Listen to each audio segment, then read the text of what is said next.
जरा फटाफट आ जाओ। पेज नंबर 33 से स्टार्ट कर रहे हैं। MCQ on the financial management. Question number 32 पे आ जाए। Which element of the basic NPV equation is adjusted by the risk adjusted discount rate. Discount rate की बात आ गई, NPV की बात आ गई, तो डिस्काउंट रेट कहाँ होता है? NPV is equal to sigma of cash flow divided by 1 plus R raise to power n होता था, और उसके बाद माइनस इनिशियल इन्वेस्टमेंट करते थे, तो ये आता था हमारा NPV का फार्मूला। तो इसमें जो रिस्क एडजस्टेड डिस्काउंट रेट कहाँ आता था? नीचे आता था, नीचे की तरफ आता था। देख लो जरा यहाँ पर NPV is equal to cash flow divided by 1 plus R मतलब डिस्काउंट रेट, आई की बात यहाँ पर, वो आई मतलब R समझ लो, और रेज टू पावर n यानी नंबर ऑफ जिस ईयर में वो आ रहा होता था, और सिग्मा कर देते थे, मतलब first year, second year, third year जब भी आ रहा है। फर्स्ट ईयर में T की वैल्यू यहाँ या N की वैल्यू समझ लो, जो भी हम ले आए उसको 1 हो जाती है। सेकंड ईयर में आ रहा था 2 हो जाती है। इस तरह से सब कुछ समेशन कर देते हैं, और उसके बाद माइनस इनिशियल इन्वेस्टमेंट कर देते हैं। अगर ये नेट NPV अगर पॉजिटिव आती है तो प्रोजेक्ट लेते थे, नेगेटिव में नहीं लेते थे, और जीरो से डिसाइड करना होता था। जनरली मैनेजमेंट डिसाइड करती है कि करना है नहीं करना है। तो ये होता था हमारा NPV। तो डिनोमिनेटर में रहता है हमेशा इसमें डिस्काउंट रेट की बात होती है। तो ठीक है, क्वेश्चन नंबर 33 पे आ जाओ। In certainty equivalent approach. Certainty equivalent approach जो होती है, इसमें कहते हैं कि हमें सर्टेन है कि हमें मिलना चाहिए, क्योंकि रिस्क कम होता है। तो अगर वो सर्टेनिटी इक्विवेलेंट अप्रोच हम करते हैं, तो जो सर्टेनिटी इक्विवेलेंट फैक्टर है बेसिकली, जैसे जैसे ईयर पास होते हैं, जैसे इस बार तो हमें सर्टेन, अगले ईयर क्या होता है, सर्टेनिटी कम होती जाती है। तो जनरली सर्टेनिटी जैसे जैसे ईयर पास करते हैं तो रिस्क बढ़ता जाता है, सर्टेनिटी कम होती जाती है, तो जनरली डिक्रीजिंग होता है। B is the correct answer. आगे आ जाओ 34 पर। Which of the following is correct for the risk adjusted discount rate accept a project if NPV at R risk adjusted discount rate is negative. NPV positive आती है तभी हमेशा लेनी है, तो ये तो गलत हो गया। Accept a project if IR is more than RADR।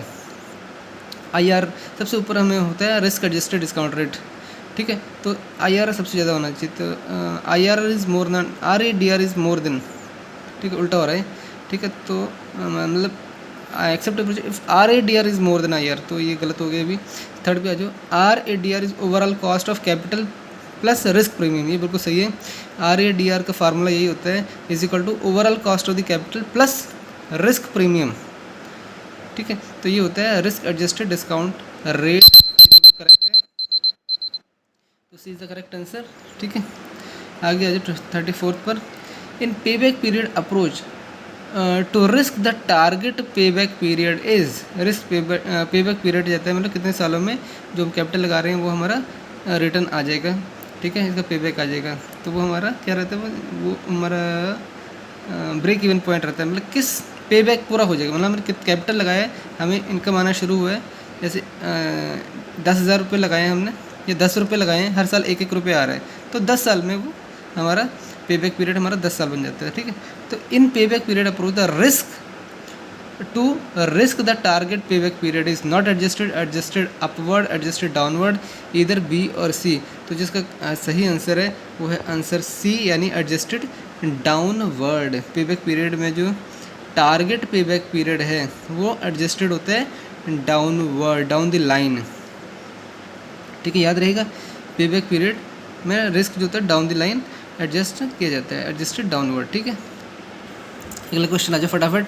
In sensitivity analysis, बहुत सेंसिटिव मामला है। In sensitivity analysis the emphasis is on the assessment of sensitivity of. किसकी सेंसिटिविटी की बात करते हैं? नेट इकोनॉमिक वैल्यू की, नेट प्रेजेंट वैल्यू की, बोथ A एंड B है, नीदर A और B। तो इसका सही आंसर रहेगा, जब सेंसिटिविटी की बात आती है तो NPV की बात करती है, तो NPV यानी नेट प्रेजेंट वैल्यू की बात करते हैं, तो B is the correct answer. Sensitivity analysis, तो नेट प्रेजेंट वैल्यू की सेंसिटिविटी कितनी है उसकी बात हम करते हैं, ध्यान रख देना। Most sensitive variable as given by this sensitivity analysis should be, ignore कर देना चाहिए, गिव लीस्ट इंपॉर्टेंस करनी चाहिए, गिव द मैक्सिमम इंपॉर्टेंस या नन ऑफ द। तो हमेशा मैक्सिमम एनालिसिस जो होती है देने चाहिए, जब भी मोस्ट सेंसिटिव वेरिएबल होता है तो give the maximum importance definitely. Expected 38 question कर रहे हैं। Expected value of cash flow EVCF, expected value of cash, कितना एक्सपेक्ट कर रहे हैं कि कैश फ्लो हमारा होगा, मतलब आएगा पैसा हमारे पास। तो expected value of cash flow is certain to occur, most likely cash flow, arithmetic average cash flow रहता है, या फिर ज्योमेट्रिक एवरेज कैश फ्लो रहता है।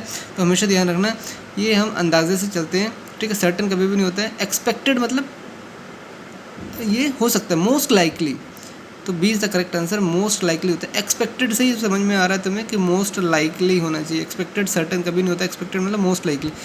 सिंपल ये इंग्लिश ही चल रही है यहाँ पर, कुछ भी नहीं है। 39 पे आ जाओ, छोटा कर दिया हमने, एक सेकेंड। अगला है concept of joint profitability is used in the case of joint. जब जॉइंट की बात आती है, जॉइंट कहाँ पर होते हैं? जब दो बंदे मतलब जॉइंट की बात कब होती है, जॉइंट कब लगता है? जब दो चीज़ें जुड़ती हैं तब होता है ना। देखते हैं ऑप्शन, देखते हैं। Concept of joint profitability is used in the case of independent cash flow जब हो रहे हैं, अनसर्टेन कैश फ्लो जब हो रहे हैं, या डिपेंडेंट कैश फ्लो जब हो रहे हैं, या फिर सर्टेन कैश फ्लो जब हो रहे हैं। तो बेटा जब हम जॉइंट की बात करते हैं तो ऊपर एक रस्सी लगी है, नीचे रस्सी लगी है, तो सब सिर्फ इस चीज़ को समझो। जॉइंट प्रॉफिटेबिलिटी मतलब जब तक एक दूसरे पे डिपेंडेंट हैं, एक रस्सी ऊपर लगी है, नीचे वाली रस्सी जब जॉइंट लगा उसके बीच में, तभी तो वो काम करेगी, नहीं तो नहीं करेगी।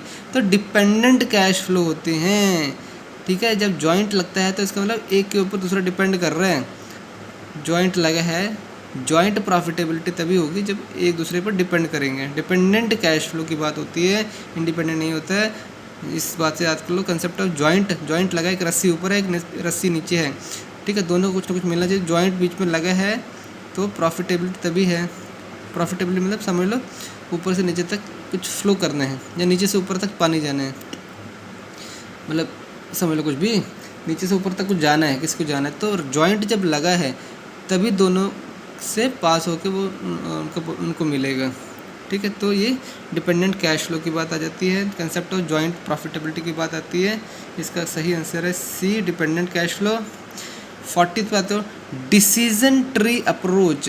ट्री समझ लो, ट्री है, डिसीजन लेना है। Decision tree approach is used किस केस में होता है? Proposals with a longer life, sequential decision की बात होती है, इंडिपेंडेंट कैश फ्लो की बात होती है, या एक्सेप्ट रिजेक्ट प्रपोजल की बात होती है। सिर्फ सिंपल इंग्लिश है डिसीजन ट्री। ध्यान से देखो, डिसीजन ट्री, ट्री में क्या होते हैं? ट्री में क्या होते हैं? इसमें बहुत सारे, ट्री में क्या होता है? बहुत सारे पत्ते लगे होते हैं, ठीक है। उसमें बहुत सारी ब्रांचेस होती हैं। तो पहले क्या आता है? नीचे से आता है, जड़ों से पानी आ गया, फिर रूट तक आ गया, पानी चल रहे हैं, नीचे से जड़ों से पानी आया, ठीक है। उसके बाद क्या होता है? तने में पानी आया। उसके बाद क्या है? एक ब्रांच में है, ब्रांच से होता हुआ कहाँ आया? एक ब्रांच बड़ी ब्रांच में आया, फिर ब्रांच छोटी ब्रांच में, छोटी ब्रांच से होते पत्तों में आया, ठीक है। तो इस तरह से सीक्वेंस में चलता है पानी। तो डिसीजन ट्री भी ऐसे ही क्या चलता है? सीक्वेंशियल डिसीजंस होते हैं इसमें। जड़ों से पानी आया, बीच में आया, तने में आया, तने से फिर ब्रांच में, बड़ी ब्रांच में, बड़ी ब्रांच, छोटी ब्रांच में, छोटी ब्रांच से फिर पत्तों तक आ गया। तो ये सीक्वेंस चलता है। तो सीक्वेंशियल डिसीजन की बात होती है। जब भी डिसीजन ट्री की बात होगी तो ध्यान दे देना, सीक्वेंशियल डिसीजन की बात होगी। 41 पे आ जाओ। Cost of capital refers to, cost of capital, capital की कॉस्ट की बात होती है तो कैसी बात होती है? फ्लोटेशन कॉस्ट की बात हो रही है, डिविडेंड की बात हो रही है, रिक्वायर्ड रेट ऑफ रिटर्न की बात होती है, नन ऑफ द अबव की बात हो रही है। तो ध्यान दे देना, जब भी कॉस्ट ऑफ कैपिटल की बात हो, सी तो आर की बात होगी, रिक्वायर्ड रेट ऑफ रिटर्न की बात होगी। जब भी कॉस्ट ऑफ कैपिटल की बात होगी तो रिक्वायर्ड रेट ऑफ रिटर्न की हम बात करेंगे। कॉस्ट ऑफ कैपिटल में रिकवर करना है तो रिक्वायर्ड रेट ऑफ रिटर्न चाहिए हमें, ठीक है। इतना रिटर्न चाहिए, रिक्वायर्ड रेट ऑफ रिटर्न हमारा इतना है, तब हमारी cost of capital recover, cost of capital की बात तब होगी, ठीक है। यह है फार्मूला वेटेड एवरेज का, weighted average cost of capital. जब क्या कॉस्ट ऑफ कैपिटल की बात आ गई तो sigma R rate of return की बात आ जाती है, ठीक है। Required rate of return for security into MV, MV क्या? Market value of the outstanding securities divided by sigma, वही एमवी से काट दो मान लो एक तरह से। तो ये क्या? रिक्वायर्ड रेट ऑफ रिटर्न की बात करता है। वेटेड एवरेज क्या चीज़? वेटेड कॉस्ट ऑफ कैपिटल, ठीक है। तो cost of capital required rate of return की बात करते हैं। कहाँ पे हम? एक सेकेंड, 41 पे थे हम। Cost of capital refer to the required rate of return. ऐसे देखना, सीसी है तो आर है, सीसी है तो आर है, इसका सही आंसर है सी। 42 पे आ जाओ। विच of the following sources of fund has an implicit cost of capital? तो इक्विटी शेयर कैपिटल की बात हो रही है। Sources of fund has implicit cost of capital. Implicit क्या होता है? इम्प्लिसिट का मतलब होता है सजेस्टेड, दो नॉट डायरेक्टली एक्सप्रेस नहीं करते हैं, उसको इम्प्लाई करता है, इट इम्प्लाइज, ठीक है। इट इम्प्लाइज कि जैसे कि मान लो 2 + 2 4 होता है। तो मतलब ऐसे जस्ट एग्जांपल है, 2 + 2 इट इम्प्लाइज कि जब भी इवन नंबर ऐड होते हैं तो एक इवन नंबर आता है, या 2 × 2 4, या 1, जब भी इवन नंबर को 2 से मल्टीप्लाई, किसी भी नंबर को 2 से मल्टीप्लाई करते हो तो एक इवन नंबर आता है। इट इम्प्लाइज कि किसी भी नंबर, मतलब 1 × 2 किया तो 2 आ गया, 2 × 2 किया 4 आ गया, 3 × 2 किया 6 आ गया। इट इम्प्लाइज कि जब भी किसी नंबर को 2 से मल्टीप्लाई करेंगे तो एक इवन नंबर आएगा। तो इम्प्लाई करता है, इम्प्लाई सजेस्टेड करता है, दो ना डायरेक्टली एक्सप्रेस नहीं करते हैं, मतलब उसको, जैसे कि comments seen as implicit criticism of the politics example दे रखा है, ठीक है। तो ये इम्प्लिसिट क्या लगता है, इम्प्लाई करना। तो विच of the following sources of fund has an implicit cost of capital, कि इम्प्लाई करता है कि कॉस्ट ऑफ कैपिटल है क्या, equity share capital, preference share capital, debentures या रिटेन्ड अर्निंग। तो बेटा कॉस्ट ऑफ कैपिटल की जब भी बात होती है तो हम रिटेन्ड अर्निंग्स की बात करते हैं। तो ध्यान दे देना, कॉस्ट ऑफ कैपिटल का मतलब ये रिटेन्ड अर्निंग हमने रख ली है, कॉस्ट ऑफ कैपिटल यानी रिटेन्ड अर्निंग। ये आ जो कॉस्ट ऑफ कैपिटल पर, हाँ ये आ जो कॉस्ट ऑफ कैपिटल क्या कर रही है, uh companies calculation of the minimum return, हमने बात की अभी, ये रिटर्न की बात करता है। कॉस्ट ऑफ कैपिटल मतलब कितना, कॉस्ट ऑफ कैपिटल, कैपिटल लगाने से, इतना बड़ा प्रोजेक्ट कैपिटल लगाने से मुझे कितना रिटर्न आता है। Companies calculation of the minimum return that would be necessary, इतना रिटर्न जरूरी होगा in order to justify the undertaking of a capital budgeting project such as the building a new factory. तो कॉस्ट ऑफ कैपिटल मतलब कितना, ये basically calculation है, return की कैलकुलेशन है कि इतना रिटर्न आएगा ही आएगा जो कि नेसेसरी है। तो रिटेन्ड अर्निंग यानी अर्निंग कितनी आएंगी, रिटेन कितनी अर्निंग्स आएंगी ही आएंगी, उसकी हम यहाँ पर ये इम्प्लाई करता है कॉस्ट ऑफ कैपिटल की अर्निंग्स मुझे आएंगी ही आएंगी। रिक्वायर्ड रेट ऑफ रिटर्न कर लो या रिटेन्ड अर्निंग्स की बात कर लो, तो इसकी बात करता है ये, किसकी समझ में आएगी बात, cost of capital CC retained earning की बात करता है, return required rate of return की बात करता है। समझ के बात, चलो आगे चलते हैं, इसका आंसर D है, ठीक है, रिटेन्ड अर्निंग्स की बात हो रही है। अगला क्वेश्चन आ जाओ, विच of the following has the highest cost of capital, जो हम कैपिटल लगा रहे हैं, इतना बड़ा अमाउंट लगा रहे हैं, किसकी कीमत हमें सबसे ज़्यादा पड़ रही है, ठीक है, किसकी कीमत हमें सबसे ज़्यादा पड़ रही है, किसकी कॉस्ट हमें सबसे ज़्यादा पड़ रही है, हाईएस्ट कॉस्ट ऑफ कैपिटल है जिसकी, तो तुम्हें बताना है इक्विटी शेयर की, लोन की, बॉन्ड की या प्रेफरेंस शेयर की कीमत सबसे ज़्यादा पड़ रही है। सबसे ज़्यादा हम देते हैं इक्विटी शेयर, क्योंकि मालिक ही होते हैं, उनको सबसे ज़्यादा देना पड़ता है। लोन के केस में हमें कुछ इंटरेस्ट देना, क्या कहते हैं, इंटरेस्ट कहते हैं ना, क्या कहते हैं, हाँ मतलब कुछ भी लोन लेते हैं तो इंटरेस्ट देते हैं। बॉन्ड होता है तो उस केस में भी हमें इंटरेस्ट होता है, गवर्नमेंट के केस में होता है ये। प्रेफरेंस शेयर में भी हम क्या देते हैं उसमें, कुछ प्रेफरेंस शेयर में भी कुछ ना कुछ बेनिफिट देते हैं। प्रेफरेंस शेयर होल्डर जो होते हैं बेसिकली उनको डिविडेंड मिलता है, डिविडेंड के लिए प्रेफरेंस दी जाती है, अदर देन मतलब when other stock holders may receive the dividend later और may not be receiving the dividends. तो इनको प्रेफरेंस होती है कि ये डिविडेंड इनको फर्स्ट मिलता है as compare to the equity in other shareholders. तो ये जो प्रेफरेंस शेयर हैं, ठीक है, प्रेफरेंस तो मिल रही है इक्विटी शेयर होल्डर से, लेकिन ये नंबर में कम होते हैं, क्योंकि बीच में कभी कैपिटल की ज़रूरत पड़ती है तो बीच में हम एक प्रेफरेंस शेयर इशू कर देते हैं कि ठीक है भैया ये हम प्रेफरेंस शेयर हम इशू कर रहे हैं, जो एग्जिस्टिंग हमारे शेयर होल्डर हैं उसे ले सकते हैं, लेकिन इनका वॉल्यूम इतना ज़्यादा नहीं होता है, इतने प्रेफरेंस शेयर जिनके पास हैं। तो जो मेजर होता है कॉस्ट ऑफ कैपिटल, सबसे ज़्यादा जो कैपिटल की कीमत जो पड़ती है हमें वो इक्विटी शेयर्स के लिए पड़ती है, ठीक है। तो इसका A is the correct answer. तो cost of capital for the government securities जो होता है, गवर्नमेंट सिक्योरिटीज़ की जब बात करूँ तो उसके इसमें जो कॉस्ट ऑफ कैपिटल होता है वो risk free rate of interest होता है। मुझे ध्यान दे देना, गवर्नमेंट सिक्योरिटीज़ मतलब risk free rate of interest होता है। तो ए इज़ द करेक्ट आंसर, ठीक है। Government cost of capital government securities के लिए हम गवर्नमेंट सिक्योरिटीज़ हैं उसके इसमें कॉस्ट ऑफ कैपिटल कितना होता है, risk free rate of interest होता है उसमें।